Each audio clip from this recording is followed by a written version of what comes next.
You know, after watching today's storyline for the first time in its entirety last week, I'm officially convinced that Degrassi was conceptualized as some sort of consequence-free fantasy utopia for aspiring criminals. You want to get away with something? Anything at all? Enroll in Degrassi Community School. Whoever does the most wrong unto their fellow students gets to be valedictorian. I thought it was bad back in season 5 when Snoopykin channel mascot of depravity Peter Stone spread those topless photos of Manny Santos all over the school, and then everyone forgot about it in like maybe a month. But then season 14 swooped in and was like, oh, try this one on for size, Ari. Try Zoe Rivas becoming the, quote, oomfchat cheerleading madam, in which she exploits herself and every other girl on the Degrassi cheerleading team for competition money, and then proceeds to pay for her crimes with lunch duty. Then go. Today, my friends, I am going to walk us through the infamous Degrassi oomfchat storyline, a twisted journey led by possibly the series' most poorly appointed protagonists of all time, which is saying a lot, and together we'll go over how it was handled so badly and why it probably never should have been attempted in the first place. Also, to clarify, normally in online spaces, the storyline gets referred to as this up here, but yeah, there's no way I'm about to say that over and over for the entire length of this video. So expect liberal use of the fictional social media term oomfchat from here on out. Now, let's square the fuck up and conquer this monster. The first episode in this storyline is season 14, episode 3, titled If You Could Only See. Now, when you're about to kick off such a scandalous, high-octane plotline such as what we have here today, you better put a lot of thought into the very first line of your story. Let's see what the writers went with here. You want to wax Drew's chest? Yeah.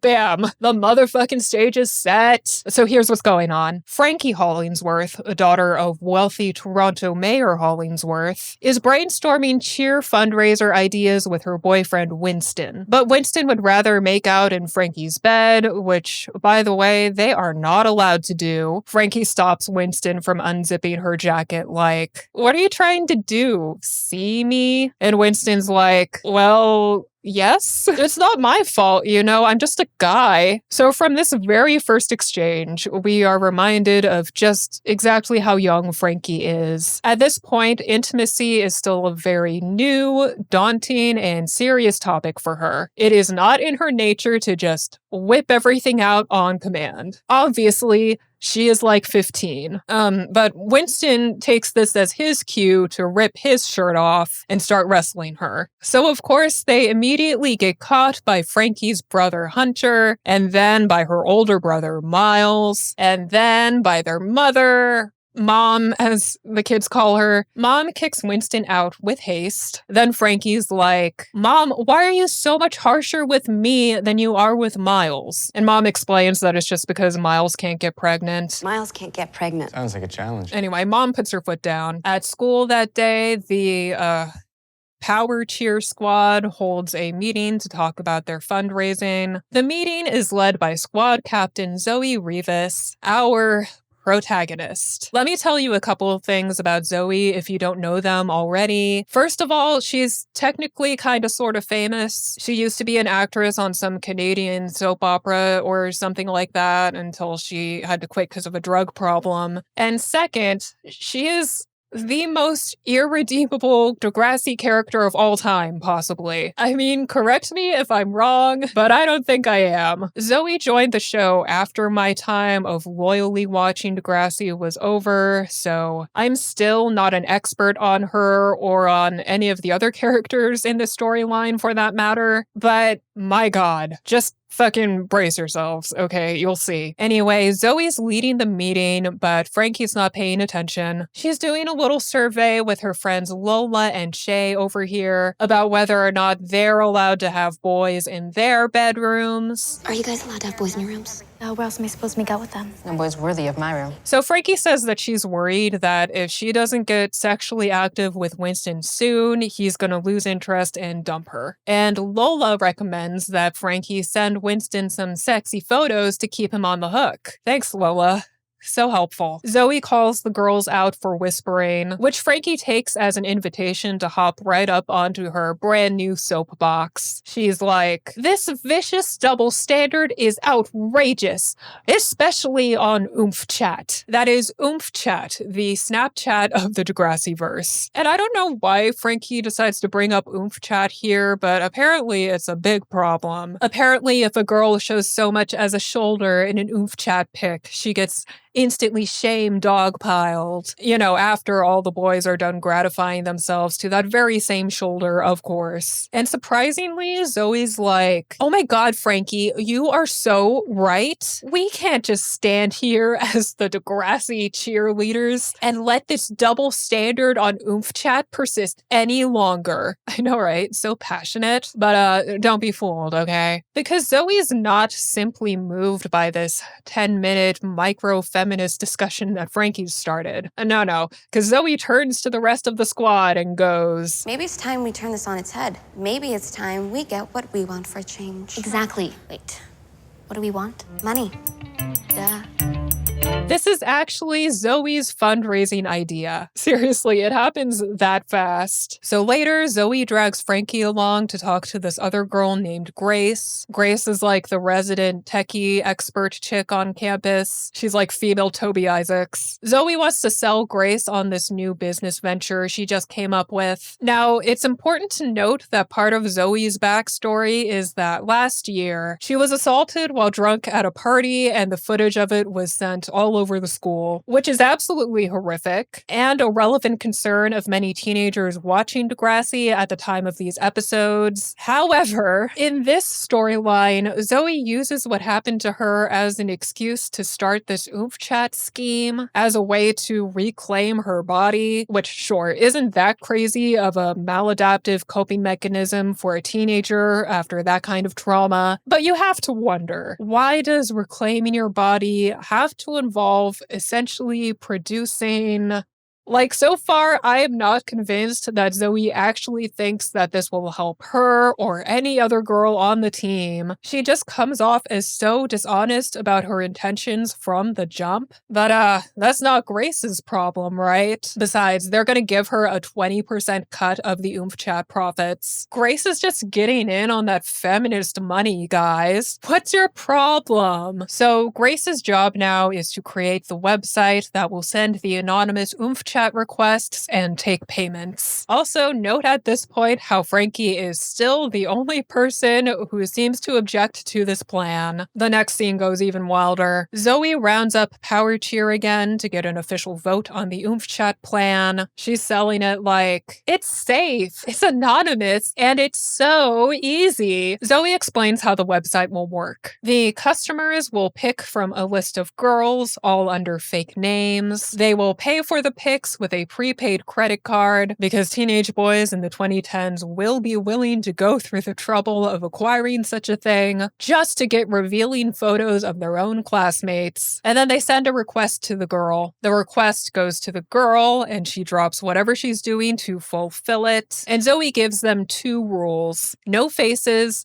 and no identifying backgrounds. So now the squad has to actually vote on this shit. Zoe's like, boys treat us like shit and objectify us anyway, so we should make money off of it. Right, ladies? This is our way of fighting back. I am not just waiting around for the right guy. Ooh. Inspiring. So, in a ridiculous turn of events, literally all the girls besides Frankie vote to go through with the oomfchat plan. And then to pressure Frankie into joining the rest of them, Zoe suddenly decides that the vote has to be unanimous. To make us throw you and not catch you.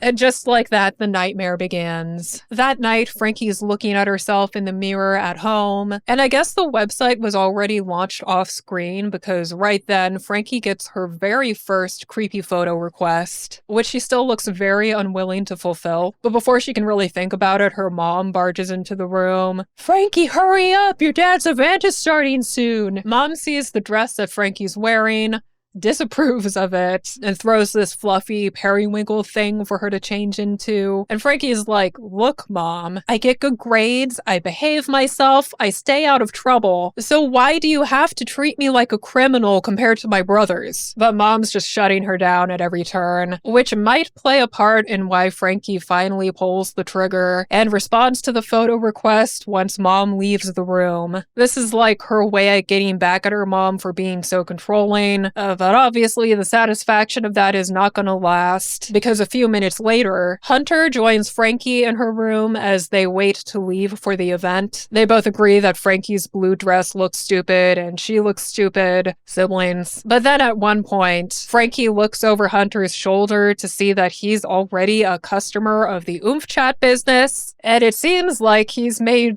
roughly 1 million requests already. Ugh. Are those boobs?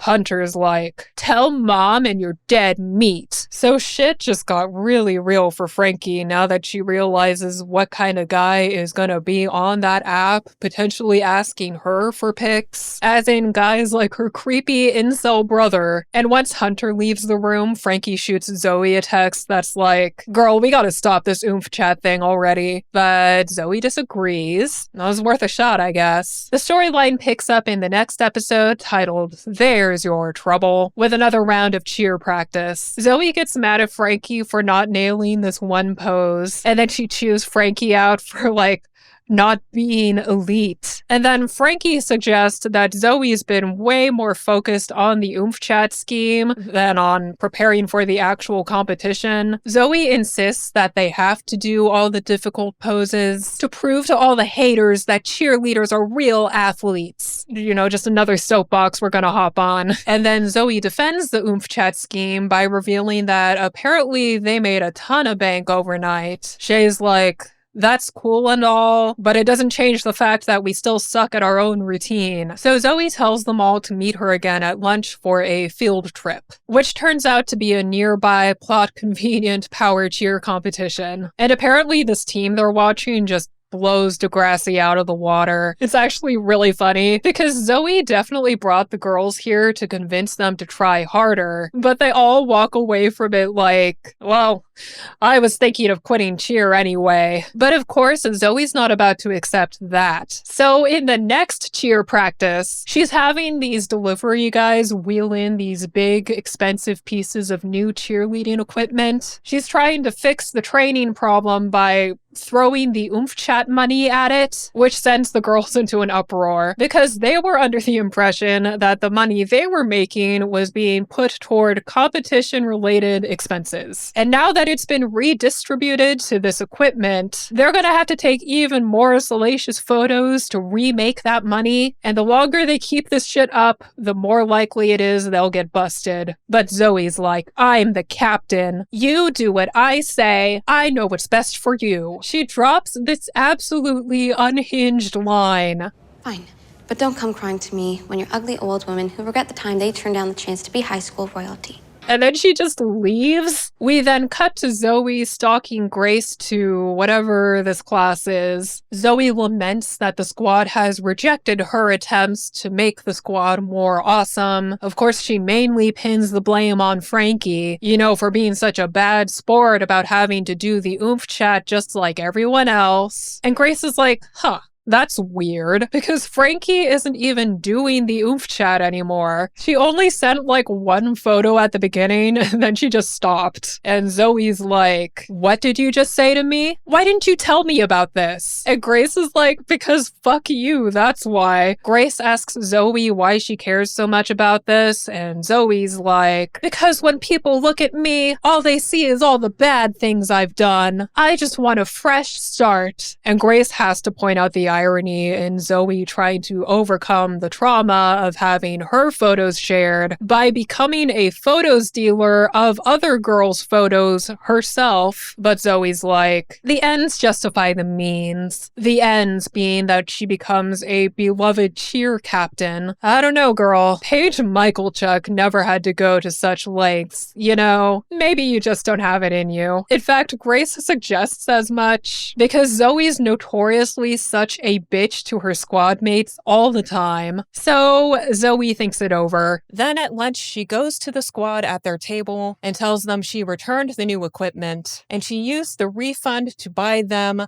brand new wristlets. The world's least functional kind of bag? Oh, Zoe, you shouldn't have. Zoe tells them that she just hoped that by taking the squad to the next level, it would undo the past ugliness of her life or whatever. All I ever wanted was to be a good cheer captain. Anyway, if any of you have a change of heart, I'll be in the locker room after school. And then she walks away looking as evil as possible. So, as expected, the squad comes crawling back to Zoe after school in the locker room. They've come to agree with her that they just need to work harder to get better. They even offer to return the wristlets to rebuy the new equipment, but Zoe says no. Zoe says that they can stop the oomfchatting if they really want to, but just think of the possibilities. I mean, we could have the wristlets and the new equipment if you really think about it. So now Zoe's really done it. She's got all the girls manipulating themselves into continuing with the oomfchat scheme. Like, this is evil genius status. Now they're all like, I mean, we shouldn't not make all that money. If we're really making that much, it'd be dumb to stop. Fiscally irresponsible, even. Zoe's like, yay, it's decided. Oh, but by the way, Frankie's not pulling her weight. She stopped sending photos a long time ago because she thinks she's better than all of you. Now everyone's like, oh my god, Frankie, you think you're above us? Then Zoe threatens to straight up kick Frankie off the team if she doesn't get right back to oomfchatting. And nobody comes to Frankie's defense, so Frankie decides to quit the squad. We pick up where we left off in the next episode, titled I'll Be Missing You. The episode opens with the squad holding a bake sale at Degrassi. They're selling these vanilla cupcakes that Principal Simpson cannot get enough of. Enjoy your job while you still can, sir. Then Shay and Jack surprise their fearless leader Zoe with a bright red birthday cupcake, because it's her birthday. And then right after that, this kid comes down the stairs holding this gift-wrapped box to deliver to Zoe from some kind of secret admirer.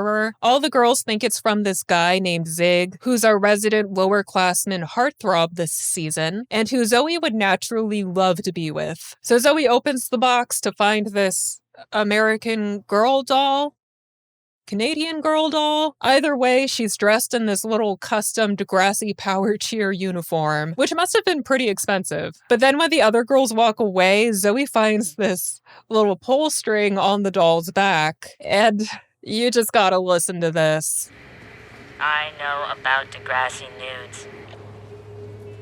Oh my god. Cue the theme song. Seriously, what a weirdly elaborate threat delivery. The next time we see Zoe, she and the cheer girls are in study hall or something. That doll is ominously staring her down the entire time. And then Zoe gets a text from a blocked number asking her if she got her present. The stalker goes on to say that Zoe needs to quit cheerleading or else they're going to expose the entire oomfchat operation. So Zoe starts immediately plotting her unsuspicious sudden exit from Power Cheer because she's a coward who just wants to save her own ass. We see her rehearsing her dramatic farewell speech about getting some fake life-changing movie deal in front of the girls' locker room, complete with teary eyes. But when she finally heads into the locker room, the girls pop out with yet another surprise birthday pastry. They give her a bracelet, bracelet. They group hug. Then Jack's like, so what was this whole meeting about anyway, Zoe? And since she just got love bombed at like the least convenient time ever, Zoe now has to pivot from her dramatic exit plan and, keep on being the team captain. But then Zoe accosts Grace in the hallway later to tell her that they need to shut the site down. Grace is like, what are you talking about? We're rolling in the dough, sweetheart. Grace doesn't really talk like that. Don't mind me. Just losing it. Zoe tells Grace that they've been discovered and she insists that the site must go because she simply cannot risk losing Power Cheer and all her sisters in the squad. Her girls she exploits for money in the squad. Sisters. Anyway, she convinces Grace to delete the site. Boop, boop, boop, all gone. Now that that's done, Zoe marches right to cheer practice and she announces that the girls are hereby done with oomfchat since they have all the money they need. The girls are naturally delighted by this news. Oh my god, what is that song they're playing? It's the Kiss My Derriere song from Degrassi Takes Manhattan. K-I-S-S, my derriere. A remix. Holy shit, I love it. Yes, what a good thing happened today. But not for long, because Lola gets a mysterious text from someone saying they know about the oomfchat. And then everyone else starts getting the exact same text, telling them to kick Zoe off the team or else the stalker's gonna tell everyone what they did. Oh no, cliffhanger. Until the next episode titled Hush. The girls gather at the dot to discuss how they're going to handle this stalker situation. Zoe admits to everyone that she already knew about the stalker, so Jack's like, well, that makes the decision real easy, doesn't it? Get off the team, Zoe. But Zoe's like, no, but semifinals is today. We gotta stay locked in. And she insists that they are not gonna get caught because she's gonna have someone track down the stalker with, technology and shit. And Jack's like, okay, but we're coming with you since we can't fucking trust you. Back at school, Zoe leads the girls to... I guess this is Degrassi's bad neighborhood. Where are you taking us? I heard someone got shivved in this hallway. Zoe finds Grace there and demands that she helps them find the stalker. So Grace hooks Lola's phone to her laptop to see if she can trace the text message location that way. And they track it all the way to... the Hollingsworth house. But that's where Frankie lives. Oh, wait, that would kind of make a little sense, huh? But Lola knows Frankie very well, and she's adamant that Frankie would never hurt the squad like that. And then Jack remembers that Frankie has that weird loner brother named Hunter, and everybody decides that that would make even more sense because... you've seen the guy, right? So the girls track down Hunter. He's alone on his laptop in this classroom. It's so funny because he's just sitting there typing. Then the lights cut out. Then all of a sudden Zoe materializes in front of him how did he not notice her there? The girls hold Hunter hostage. They take his laptop. They search it for evidence. They find this self-insert comic where Hunter is this superhero who fights the cheer monsters. So that doesn't look good. They make Hunter promise to stop sending them messages or they're going to tell Mr. Simpson about the deranged comics he's drawing. But is it just me? Or does it not seem like Hunter knows what messages they're talking about? Whatever. Bus is here. Time for the team to head to semifinals. So the girls go to their competition and they start kicking ass. We kind of just have to take the show's word for it because they really edit the fuck out of these cheerleading sequences, don't they? There are so many quick cuts, it's like you can't really tell if they're in sync or anything for yourself. But the point is, the crowd loves them. The judges give their scores in slow, dramatic fashion, and Jack reads aloud all the scores too, because she's just helpful like that. 9.2, 9.3, 9.6. And then Jack tells us that they won. Yay, Degrassi. Phew. This day could have gone so badly. But then, at the very end of the episode, we join back with Hunter. He is at the dot with his current love interest, whose name is Arlene, which is not that important. The point is, Arlene asks Hunter what the cheer witches wanted with him earlier, and Hunter tells Arlene that he has no idea. Hunter just agreed to whatever they said so that they would shut up and leave him alone. And Arlene's like, well, whatever those girls have coming, they deserve it. The next episode is titled Something's Gotta Give, and it opens with Imogen Moreno in the cafeteria hanging out with Winston and her girlfriend Jack, from cheerleading. But then Imogen spots Hunter Hollingsworth across the room. He's like looking back and forth between her and his phone and smirking like a little weirdo. So Imogen goes over to ask him what he's doing, and Hunter's like, heh. Are these yours? Then, just casually flashes some girl's topless photo he has on his phone to Imogen, obviously courtesy of the oomfchat. That's right, the site is down, but unfortunately, boys know how to screenshot. Now, this is how Imogen learns of the oomfchat altogether, and she's just aghast that this even happened. Right, Imogen?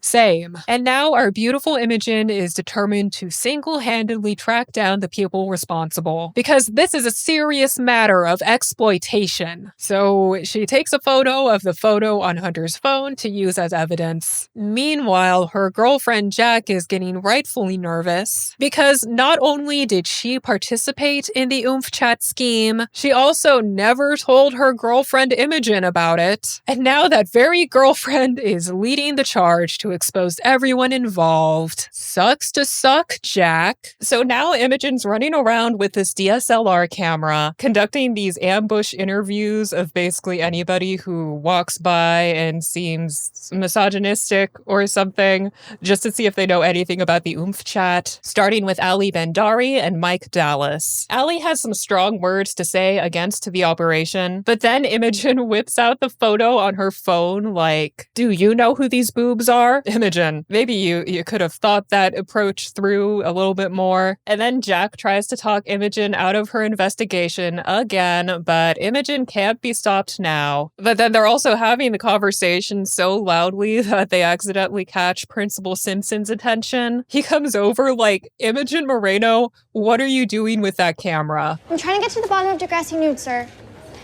Degrassi what? Did you guys hear that man's voice just now? Maybe cancer couldn't shorten Principal Simpson's life, but running Degrassi Community School sure as fuck will. And then the next day before school, Imogen gives Jack the rundown over what happened in Simpson's office. And Imogen, priorities in order, as always, expresses frustration over Simpson stealing her story and having the police investigate instead. And in this conversation, Jack finally comes clean about her oomfchat participation. Oh, and on top of that, Jack is the boobs in that photo as well. Yikes. Imogen takes this news very poorly. As far as Imogen's concerned, sending nudes in exchange for money without your partner's knowledge qualifies as cheating, and I'm with her on that one. Jack disagrees, though, so she just blows Imogen's feelings off completely. You're acting like a 12-year-old. Well, this 12-year-old wants to finish her mini morning cakes by herself. Later, Imogen takes her woes right to Eli at the dot. Yes, Eli works there now. I love being reminded of silly stuff like this. I also love Eli's reaction when he learns what Jack's been up to. Jack sold pictures of her boobs on chat for money. Didn't see that coming. Then Imogen's like, you know what I should do? I should send pictures of my boobs out to the world and see how Jack likes it. And Eli's like, Imogen? No. Eli's like, Imogen, if you love her, you'll find a way to look past this. Which, I don't know, man. Sometimes love just isn't enough. I mean, you should know better than anybody, right? The next day, Imogen marches right up to Jack and announces that last night she'd tried to send photos of her own boobs all over oomfchat, but she just couldn't bring herself to actually do it. Which is great, because don't fucking do that. And Jack's like, okay. Imogen says that she can't just look past the oomfchat thing because it matters a lot to her that Jack participated in it and was also doing it behind her back. So Jack's like, I didn't think it would be such a big deal. I just care about you so much and I didn't mean to hurt you. And as much as I wouldn't want to accept that apology, I mean, Imogen's not me, so she does. But she has Jack promise to only send sexy photos to her from now on. And luckily, Jack at least agrees to that. The episode titled Hero vs. Villain starts next. And buckle up, cause shit's gonna go down. The episode opens on another cheer practice, cause of course it does. They're doing a routine to one of the most early 2010 songs you will ever hear.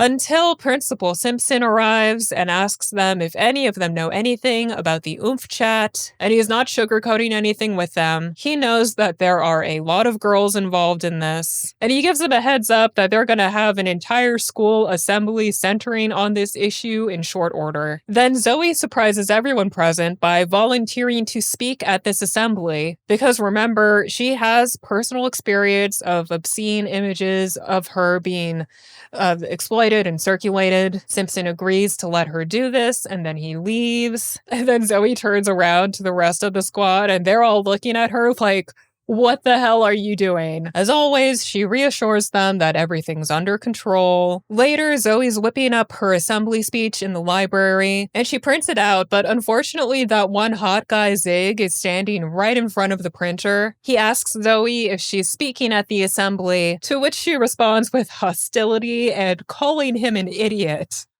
Okay, but Zig says he's real worried about her, which sets Zoe off on another entire spiel about how she needs to do all the things she's been doing to prove that she's not a victim. Which, yes, I understand completely how being a victim of SA can make a girl feel like she just needs to have control over every aspect of her life, just to compensate herself for all the trauma she's gone through. But you know what's undermining this completely for me is the way that we know that she's using this trauma to justify her horrible manipulative actions today, and her abusive actions toward the other girls in her squad. So I can't even tell if she's telling the truth right now or if this is just more manipulation, which I think is a pretty good sign that your portrayal of a trauma victim is going pretty badly. Anyway, right then, Zoe gets another text from the stalker, complete with Canadian girl doll avatar. The guy tells her she better not cheer in the cheer finals or else he's gonna release all the oomfchat evidence. And remember, Zoe still thinks that this guy is Hunter Hollingsworth. So, at lunch, Zoe storms into the cafeteria and finds Hunter. Surprise, surprise, he's parked on his little incel laptop again. Zoe manhandles this kid even though there are so many people around. She shows him the message that he sent her and he's like, oh my god, no way.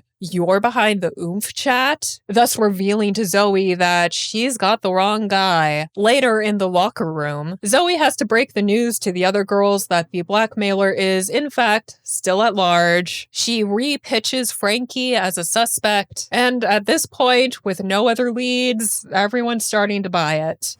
There's one thing my mom taught me. It's keep your friends close and your enemies closer. Can we stop ending scenes like this? In the hallway, Zoe finds Frankie and invites her to rejoin the team, lying that Lola sprained her knee, so Frankie agrees. So Frankie meets Zoe in the locker room later that afternoon. Zoe gives Frankie back her old uniform to change into, but then when Frankie goes to change her bra, Zoe takes a photo of her topless. And just like that, now Zoe's a blackmailer too, threatening to leak the photo if Frankie exposes the oomfchat. Before Frankie leaves, she tells Zoe that she deserves the worst to happen to her. Understandable. But Zoe doesn't care. She thinks she won this round. And then we cut to Simpson's assembly. Simpson's having a hard time even talking about the oomfchat with all these kids. So he basically just warns the students that anyone involved in this thing could get arrested. And then he quickly hands the floor over to Zoe. Zoe gets about halfway through her speech before she hits the part about how when you have some girls' private photos, you can either choose to be the villain who spreads them around, or you can be the hero who chooses not to. Somehow managing to guilt trip herself in real time, like even though she was the one who wrote the speech. But you know, it works. So she goes and deletes that photo of Frankie when the speech is done. But then everyone at the assembly receives a mass text message. They've all been sent this weird photoshopped thing of Lola, Zoe, and Shay lined up with like their real faces pasted onto their topless photos in front of this prison background thing. So not like, I mean, it doesn't prove anything, but they're clearly implicating them in the scheme. And Principal Simpson is dying inside. I mean, this kind of thing can only happen at his school, right? Anyway, he tells Zoe to kindly come with him to his office, finally leading us into the two-part finale of this storyline titled Firestarter Part 1. The episode opens on breakfast at the Hollingsworths, and just to recap, Mr. Hollingsworth is the mayor of Toronto, and he's running his re-election campaign like right now. At this point, the Degrassi oomfchat scandal has gone public and spread far outside Degrassi's walls, to the extent that Mayor Hollingsworth's campaign manager suggests to him that he's probably going to get asked about it during the youth forum this afternoon, which his daughter Frankie happens to be in charge of organizing. And Mayor Hollingsworth hasn't heard about this scandal yet. He asks Frankie if she knew about it, and she lies, of course, and says that she didn't. When everyone else leaves the table, however, Miles confronts Frankie about it, telling her that if she doesn't find some kind of scapegoat to blame the entire oomfchat operation on, it will come out that she was involved and their dad's campaign is gonna be fucking dunzo. So on that cheerful note, Frankie heads to school and walks to class with Winston. They notice that there's a large police presence on campus to investigate the cheerleaders. And then Frankie splits from Winston to go to science class where Shay and Lola are. And they tell Frankie that everyone on the squad has just been determinedly acting stupid and denying everything. I played dumb. I think it worked, but I don't know how long I can keep it up. And now the squad might be banned from regionals altogether. So then Frankie tells her friends that their best possible course of action is to just have Zoe take the fall for the entire oomfchat thing, and for making all of them participate in it too. Since if they just deny everything, then the investigation might uncover their involvement anyway. So, scapegoat. So then Frankie's basically able to get the entire squad on board with her plan off screen, and we see them all confront Zoe later in the locker room. And Zoe obviously doesn't want to take the blame, but everyone else wants to go to finals, so outvoted. At the end of this, Zoe seems to agree to come clean and take all the blame, but do we trust her? I don't. After that, Frankie's about to head to the youth forum. But when she meets up with Winston, he shows her this face range page that somebody literally just made, accusing Frankie of being the oomfchat ringleader. I wonder who could have made the face range page. So at first, Frankie's worried that this is the blackmailer again. But then Winston's like, there's no way it's the blackmailer again. Wait a second, Winston. How can you be so sure? Oh my god, guys, it was Winston all along! Winston swears he did the blackmailing for Frankie because of how sad she was when she was forced off the team. But Frankie is furious, because she never wanted Winston to step in like that. Winston's like, but it was for justice, like superheroes do, Frankie. Like he's 5 years old. Of course, Frankie's like, what are you talking about? That is so dumb. And so she sets out to get that face range page taken down all on her own. With the blackmailer officially eliminated as a suspect, Frankie quickly deduces that Zoe's actually the one behind the face range page. So she tracks Zoe down and confirmed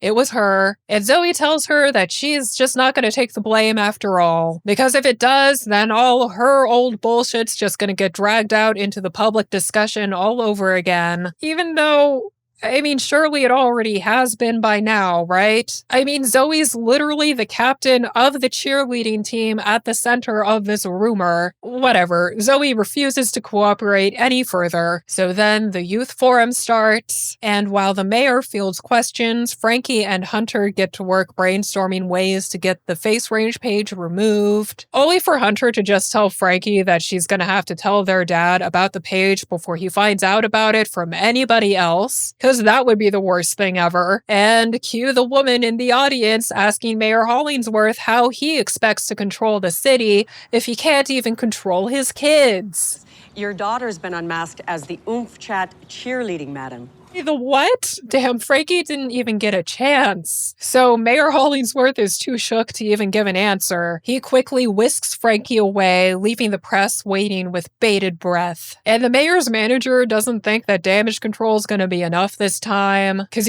suing for defamation is going to be completely pointless. I mean, unless they're certain that Frankie wasn't involved in the oomfchat at all. Obviously you weren't, right? No, I mean, not really. So what Dad decides to do is have Frankie go out in front of the press alone and essentially throw herself under the bus. Have her lie and say that she was the oomfchat cheerleading madam. And then he's just gonna leave all that accountability taking to his daughter so that his political career can live another day. What a piece of shit. So of course, the second Dad isn't looking, Frankie runs away from home as fast as she can rather than face the mob. She reunites with Winston and they both decide that they want justice and to be superheroes and to make Zoe pay. Firestarter Part 2 starts on a Saturday morning, the day of the cheerleading regional finals, conveniently located at Degrassi Community School. When Zoe arrives, Shay straight up asks her if she was the one who made the face range page about Frankie, which could seriously get Frankie suspended or expelled, and Zoe simply reminds Shay that the cops could do a lot worse to them. Zoe just did what she had to do for the good of the squad. Besides, Frankie's rich-o dad can just bail her out with his big money or whatever. Then Zoe's like, guys, look what I got you with the last of the oomfchat cash. And it's hair bows. Oh, wow.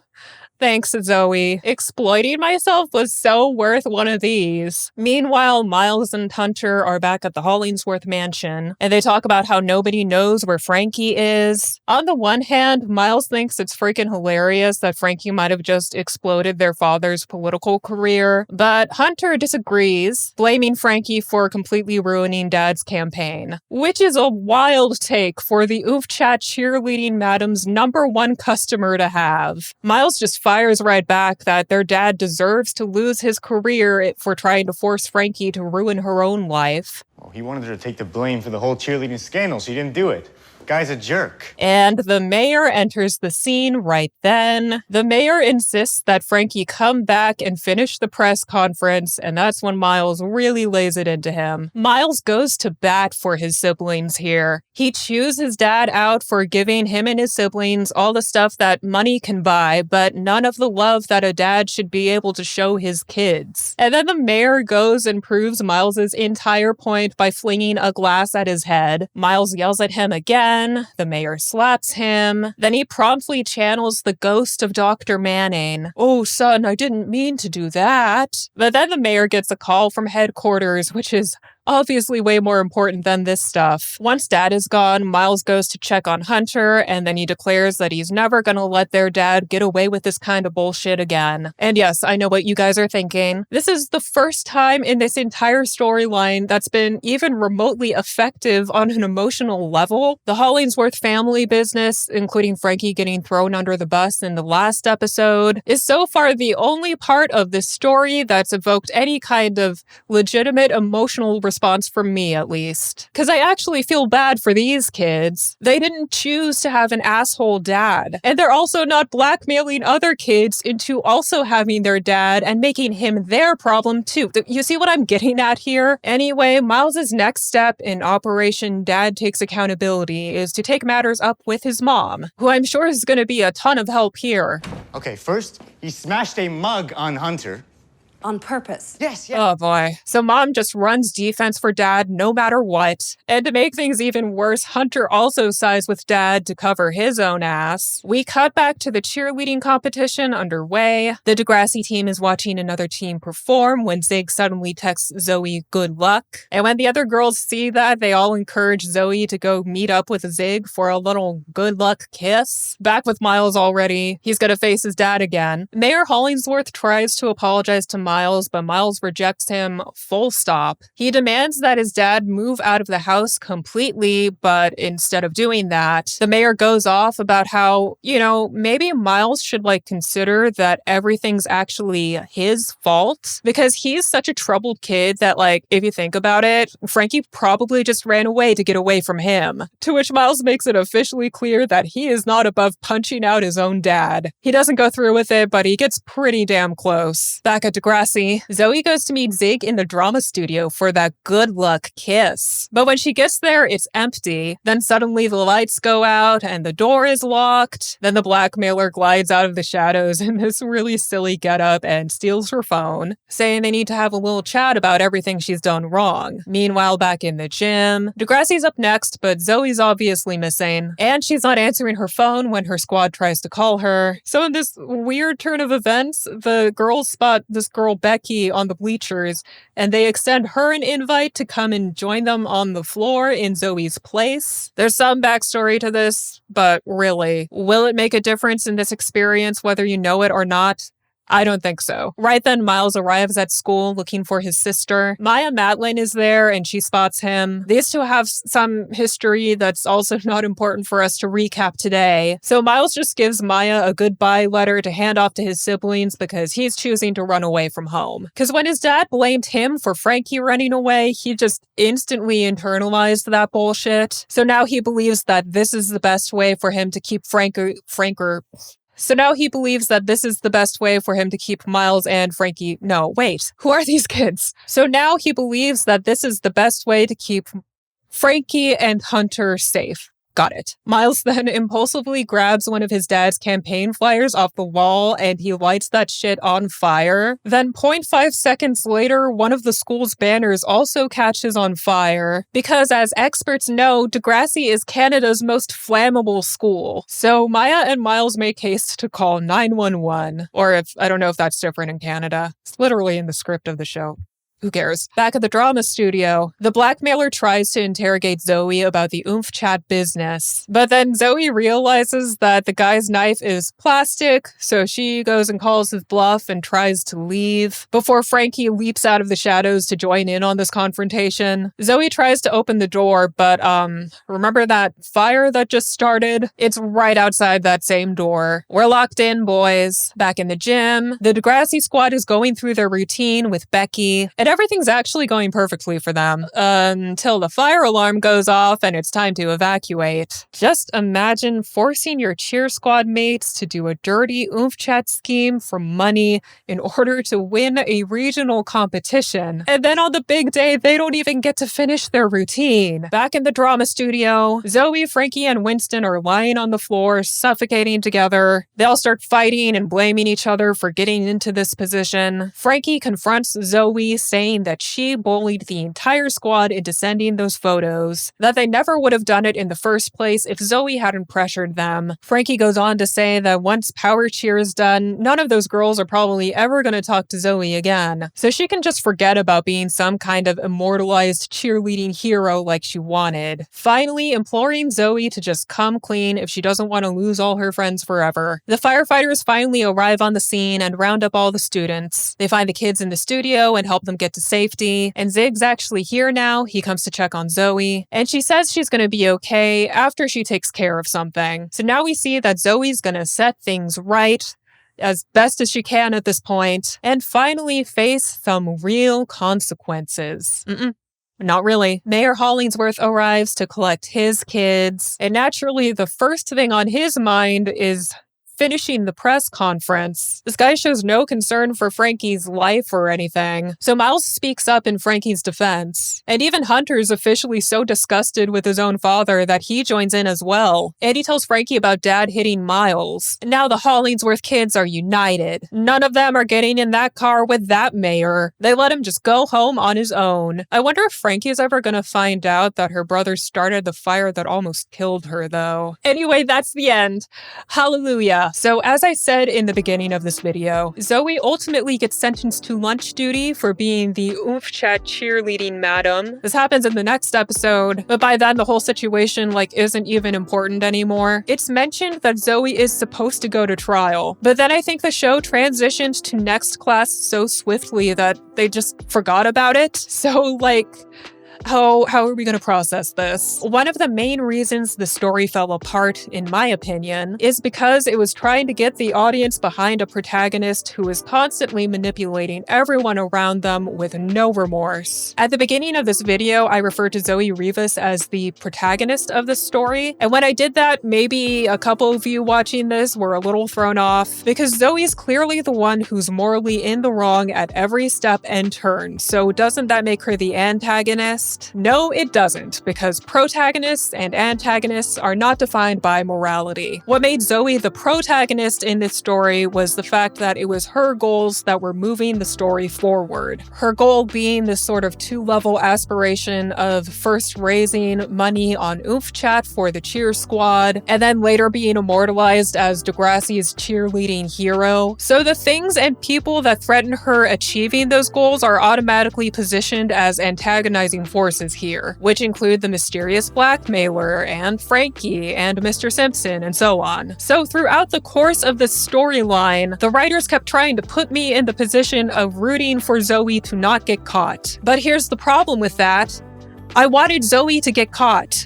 You can't fool me, Degrassi. I mean, I can kind of see what you were going for here. Zoe was an SA survivor. She was victimized, and then she was exploited. Any girl in the world who went through what she went through would obviously struggle to cope with it. And she might even lash out or make risky decisions that harm other people. But the decisions that Zoe made in this storyline should be associated with much more serious consequences. I mean, she coerced other girls into committing a crime in the name of reclaiming their bodies. And what she learned from the fallout of that wasn't anything like exploiting my friends for money is wrong. No, it was. If I exploit my friends for money, I might not get to be a high school cheerleading legend. What? And what's frustrating is that in the past, Degrassi has tackled serious, culturally relevant issues centered on complicated characters before. Online exploitation of teenagers was a very relevant issue in 2015 when season 14 came out. So you'd expect a show like Degrassi to take it seriously and take a firm stance. But bizarrely, they treated this story more like some kind of